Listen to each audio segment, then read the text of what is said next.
នឹកឃើញអនុស្សាវរីយ៍กับបងប្អូននៅធ្វើការនំពេញបងប្អូនអរគ្នាឲ្យតែគាត់ទេមកថាចែកទៅនេះអត់ចាឡើងមកលេងខ្ញុំមកបងស្រីម្នាក់នេះមិនអងយូរទេចាឲ្យតែមានពេលទៅនេះដែរក៏ឡើងទៅលេងបងប្អូននំពេញអញ្ចឹងណាពេលទៅដល់ក៏ពួកយើងធ្វើម្ហូបញ៉ាំជុំគ្នាទៅហើយភាគច្រើនបងប្អូនខ្ញុំគឺគេចូលចិត្តសាច់អាំងបងប្អូនអរគ្នាចាឲ្យទៅពេលទៅហ្នឹងគឺសាច់អាំងមួយឆ្នាំ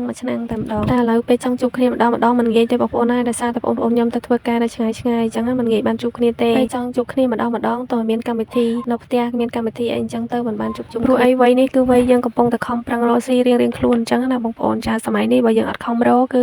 រកស៊ីអត់ទាន់គេទេចាបើយើងនៅតែផ្ទះឡើយនៅតែជុំគ្នាហ្នឹងគឺមិនកើតទេបងប្អូនអរគ្នាចាអញ្ចឹងហើយមានតែបែងចែកគ្នាចេញ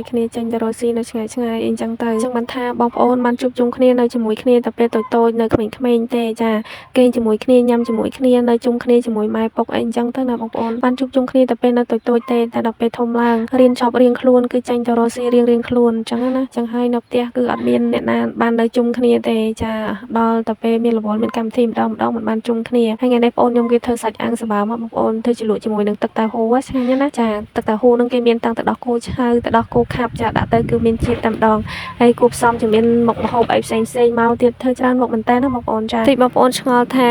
ជុំគ្នាបងប្អូនមិនអត់ឃើញថតបងប្អូនអញ្ចឹងចាដោយសារតែបងប្អូនខ្ញុំគេអត់ទាន់ចេញពីធ្វើការទេអញ្ចឹងហើយនាងខ្ញុំធ្វើម្ហូបចាំពួកគាត់អញ្ចឹងណាតែពេលគាត់ចេញពីធ្វើការមកបានហូបជុំគ្នាបងប្អូនអរគ្នាហើយខ្ញុំក៏អត់បានថតពួកគាត់ដែរចាហើយវីដេអូនេះមានតែប៉ុណ្ណឹងទេសូមអរគុណបងប្អូនជួយ like ជួយ share ម្នាក់មួយផងណា